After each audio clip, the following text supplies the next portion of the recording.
سب سے پہلے آپ کو بتائیں چیف جسٹس پاکستان کی زیر صدارت نیشنل جوڈیشل پالیسی ساز کمیٹی کا اجلاس ہوا۔ مقدمات کے فیصلوں کے لیے مقررہ ٹائم لائنز پر سختی سے عمل درآمد کا فیصلہ کیا گیا۔ گرفتار ملزم کو 24 گھنٹے میں مجسٹریٹ کے سامنے پیش نہ کرنے پر نیا میکانزم لانے کا فیصلہ کیا گیا ہے۔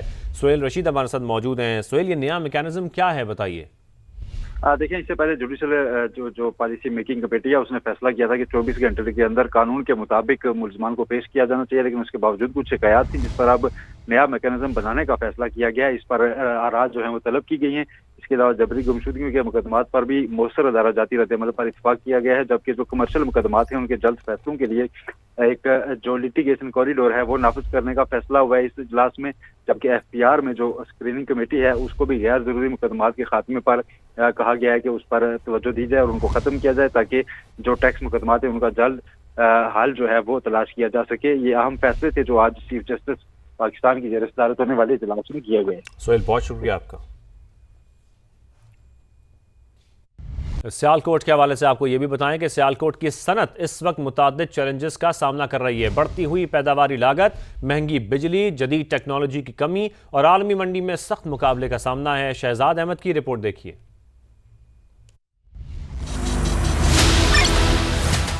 سیالکوٹ وہ شہر جو اعلیٰ معیار کے سپورٹس گڈز، سرجیکل آلات اور سپورٹس انڈسٹری کی وجہ سے دنیا بھر میں پہچانا جاتا ہے، آج سنگین صنعتی چیلنجز سے دوچار ہے۔ انہی مسائل پر صنعت کاروں سے بات کرتے ہیں۔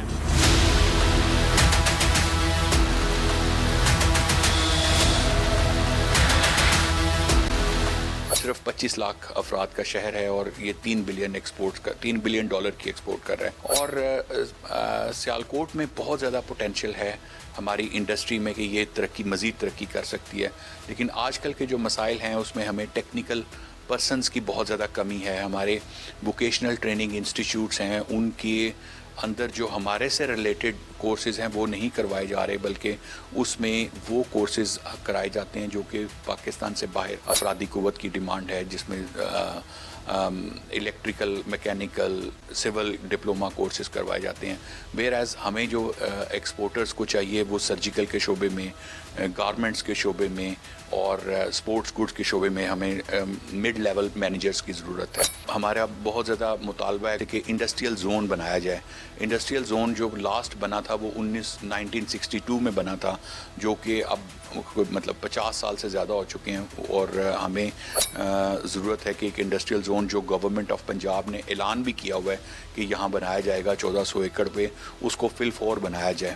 اور اس کے علاوہ ہمارے جو ٹیکنیکل ایجوکیشن ہے وہ یونیورسٹی ایک ہونی چاہیے، جو کہ ٹیکنالوجی یونیورسٹی، وہ بھی 2005 سے اپرووڈ ہے، زمین ایکوائر کی گئی ہوئی ہے۔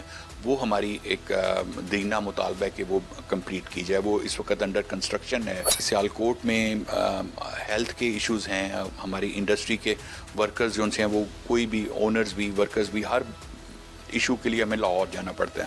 تو اگر سیالکوٹ میں ایک انٹرنیشنل لیول کا ہاسپٹل، جس طرح ہمارا سول ہاسپٹل ہے، بٹ اس میں بہت ساری فیسلٹیز کی ضرورت ہے۔ انڈسٹریل زون ہمارا بن جائے تو وہ ایک بہت بڑا ہمیں ہوگا، کیونکہ اب ایکسپورٹ جو ہے نا وہ آپ چھوٹے چھوٹے گھروں میں یا چھوٹی جگہوں پر دکانوں پہ یا مطلب سڑکوں پہ بیٹھ کر نہیں کر سکتے۔ ہماری اپروولس چاہیے ہوتی ہیں، جو کہ انٹرنیشنل اپروولس ہوتی ہیں، جو کہ انوائرمنٹ فرینڈلی کمپنی ہونی چاہیے۔ جو مینوفیکچرر ہے وہ مختلف سرٹیفیکیشن چاہیے اسے، وہ سرٹیفائڈ ہوگا تو جو بڑے کسٹمرز ہیں وہ اس سے کام کریں گے۔ تو ہمیں پراپر انفراسٹرکچر چاہیے۔ ہمیں اگر انفراسٹرکچر پراپر دیا جائے تو ہم 6 ارب ڈالر اور 10 ارب ڈالر کی ایکسپورٹ پہ جا سکتے ہیں۔ ہم لوگ پچھلے 40 سال سے اسپورٹس کارپیٹس بنا رہے ہیں۔ ہمارا جو را مٹیریل ہے وہ زیادہ چائنا اور کوریا سے آتا ہے۔ جب لوگ ہم بینک سے پیسے لیتے ہیں تو we pay 11% interest on top of that, which is very very high. اس کو ہر صورت سنگل ڈیجٹ ہونا چاہیے۔ ہمارے جو مد مقابل ملک ہیں ان کا تمام کا سنگل ڈیجٹ میں ہے۔ اسی طرح ہماری الیکٹریسٹی جو ہے وہ بھی بہت مہنگی ہے، وہ 16 سینٹ ہے ہماری الیکٹریسٹی۔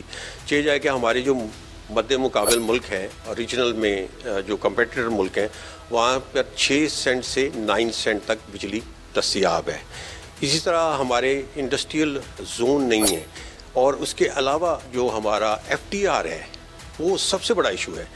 فکس ٹیکس رجیم کو واپس آنا چاہیے، کیونکہ ہمیں NTR میں لے گئے ہیں۔ ایک تو 100% اس پہ انکریز کی گئی آج سے 2 سال پہلے اور لوگوں کے ریئلائزیشن پہ ہی پیسے کٹ رہے ہیں، تو لہٰذا ہم کمپیٹیٹیولی اب بہت سے ملکوں سے پیچھے جا رہے ہیں. ہمیں انڈسٹریل پالیسی کی ضرورت ہے. میں حکومت سے درخواست کروں گا جتنی بھی جلدی ہو سکے ہمیں انڈسٹریل پالیسی دی جائے. ہم لیدر گارمنٹس کی ایکسپورٹ کر رہے ہیں پچھلے 35 سال سے. تو لیدر گارمنٹ انڈسٹری ایک ٹائم پر پاکستان پہ سیکنڈ ہائیسٹ ایکسپورٹ انڈسٹری تھی آفٹر ٹیکسٹائل، جو کبھی تیسرے چوتھے نمبر پہ چلی گئی ہے. سو دس از رائٹ ٹائم. یہ ایک ملٹی بلین ڈالر انڈسٹری ہے، اس پہ ہمیں کام کرنے کی ضرورت ہے. ایک ٹائم پر اگر انڈیا کی انڈسٹری $600 ملین پہ تھی تو پاکستان کی انڈسٹری اس وقت کافی اوپر تھی. آج کل صرف کوالٹی پہ بات نہیں ہو رہی، آج کل بات ہو رہی ہے سسٹینیبلٹی پہ، آج کل بات ہو رہی ہے ریسائیکل مٹیریلز پہ، آج کل بات ہو رہی ہے ٹریسیبلٹی پہ. تو میں سمجھتا ہوں کہ جتنے لیٹسٹ میئرز ہیں جس میں کاربن فٹ پرنٹس بھی آتے ہیں، ہمیں اس پہ کام کرنے کی ضرورت ہے. اس میں ہمیں جو اپنے ایجوکیشن انسٹیٹیوشن ہے جس کو ہم انڈسٹری ایکیڈیمیا ریلیشن شپ کہتے ہیں، اس میں بہت زیادہ کام کرنے کی ضرورت ہے. اگر ہم بات کریں انڈیا کے، وہاں پہ ابھی بھی لیزر ٹیکنالوجی میں PhD لیول کے کورسز کرائے جا رہے ہیں. تو پاکستان میں اس وقت ایک کراچی میں انسٹیٹیوشن ہے، ایک گجرانوالہ میں انسٹیٹیوشن ہے، جو کہ اس لیول پہ ہمیں ہیومن ریسورس ہمیں پرووائڈ نہیں کر رہا. ہمارا بنا ہوا leather made in Italy and made in Spain پہ اسٹیمپ کر کے آگے سیل کیا جاتا ہے. تو ہماری انڈسٹری پہ وہ ٹیکنالوجی ہمیں ملے، ہمیں ریسرچ انسٹیٹیوشن ملے، ہمیں اس پہ کام کرنے کی ضرورت ہے. اس کے ساتھ ساتھ دیکھیں گلوبل ایک انڈسٹری کی طرف اگر ہم جائیں تو لیدر کی ڈیمانڈ جو ہے اس میں اب دن بہ دن اضافہ ہو رہا ہے. اس وقت ہمارے لاکھوں فارن ایکسچینج جو کہ یورپ اور UK کی ہم لیبز میں دیتے ہیں ان ٹیسٹنگ ریکوائرمنٹس کو پورا کرنے کے لیے. تو یہ تمام ٹیسٹنگ ریکوائرمنٹس پاکستان میں ہونی چاہیے. اس میں ہمیں سبسڈائز ریٹ ملیں تاکہ ہم اچھے طریقے سے انٹرنیشنلی کمپیٹ کر سکیں. ہم ایکسپورٹر کے لیے ایک جو ہے بہت اہم مقام رکھتے ہیں، کیونکہ یہ ایکسپورٹ جو ہے، جب یہ ایکسپورٹر کارگو سامان بنا لیتا ہے تو اس کا جو کارگو ہے وہ ہم بائی ایئر یا بائی سی موو کرتے ہیں. ہمیں سب سے زیادہ پرابلم یہ، ہم نے پہلے بھی گورنمنٹ سے بڑی ریکویسٹ کی ہے، اب بھی ریکویسٹ کرتا ہوں کہ اس کو ایک انڈسٹری کا درجہ دیا جائے. دوسرے سم ٹائم ہوتا یہ ہے کہ ڈیو ٹو اسٹرائک کی وجہ سے یا کسی اور پرابلم کی وجہ سے جب یہ کنٹینر کراچی جاتے ہوئے رک جاتے ہیں تو ایکسپورٹرز کا کارگو جو ہے وہ رہ جاتا ہے اور ویسل مس ہو جاتا ہے. جس طرح بنگلہ دیش میں جب کنٹینر جا رہا ہوتا ہے اس کو ایک ایمبولینس کا درجہ ملتا ہے کہ وہ فوراً ایکسپورٹ کے لیے پورٹ پہ روانہ ہو جاتا ہے اور راستے میں کوئی ہرڈلز اس کے لیے نہیں کھڑی کی جاتی. صنعت کاروں کا کہنا ہے کہ بروقت اقدامات سے برآمدات میں نمایاں اضافہ ممکن ہے. کیمرامین آئزک کے ساتھ شہزاد احمد، سما، سیالکوٹ. یہاں پر آپ کو یہ بھی بتائیں کہ سیالکوٹ میں زیر زمین پانی آلودہ ہونے سے شہری بیمار ہونے لگے ہیں. آرسینک ملے گندے پانی کے استعمال سے پیٹ، جلد اور سانس کی بیماریاں تیزی سے پھیل رہی ہیں. منیب الرحمان کی رپورٹ دیکھیے. میں اس وقت پولیک پر موجود ہوں. یہاں پر گورنمنٹ کی جانب سے واٹر سپلائی کا انتظام تو پہلے ہی درم برم ہے. یہاں کا زیر زمین پانی بھی آلودہ ہو چکا ہے، جس کی وجہ سے لوگ پیٹ کی، جلد کی، ہیپاٹائٹس اور ڈائریا جیسی بیماریوں میں مبتلا ہو رہے ہیں. آئیے جانتے ہیں کہ یہاں کے لوگ کس اذیت میں مبتلا ہیں. یہاں کا زیر زمین پانی بہت گندا اور بدبودار ہے، جس کی وجہ سے بہت سی بیماریاں پیدا ہوتی ہے، جیسے کہ ہیضہ. اور اس کی جس بیماریوں سے بچنے کے لیے ہم اتنی دور سے یہاں پانی لینے آتے فلٹریشن پلانٹ کا. اس سے گورنمنٹ کو چاہیے کہ ہر جگہ پہ فلٹریشن پلانٹ لگائے اور تاکہ اس بیماریوں سے جتنا ہو سکے بچا جائے اور ہماری صحت اچھی ہو سکے. ناقص ایوریج اور فیکٹریوں کے گندے اور زہریلے پانی کی وجہ سے جو زمینی پانی ہے وہ گندا ہو رہا ہے، جس کی وجہ سے مختلف بیماریاں پھیل رہی ہیں جیسے ڈائریا اور جرکان وغیرہ. حکومت کو چاہیے کہ یہ جو فیکٹریاں ہیں ان کا پانی ٹریٹ کر کے نکالیں اور سیوریج کا نظام بہتر کریں تاکہ یہ بیماریاں کم پھیلیں. گھر گھر میں پانی کا بہت زیادہ مسئلہ بن رہا ہے، یہاں تک کہ بچے بھی بیمار ہو جاتے ہیں. پانی اتنا گندا ہوتا ہے، گھر کی جو چھت کی ٹینکی اوپر رکھی ہوتی ہے وہ بھی پانی گندا ہونے کی وجہ سے کالی ہو جاتی ہے. یہاں تک کہ اتنے ہم کماتے نہیں جتنے پیسے ہم بچوں کی دوائیوں کے اوپر خرچ کرتے ہیں. برائے مہربانی کے حکومت سے ہماری گزارش ہے کہ ہمیں کو پانی کے لیے کوئی بہتر سپلائی دیں یا کوئی فلٹر پلانٹ لگا کے دیں.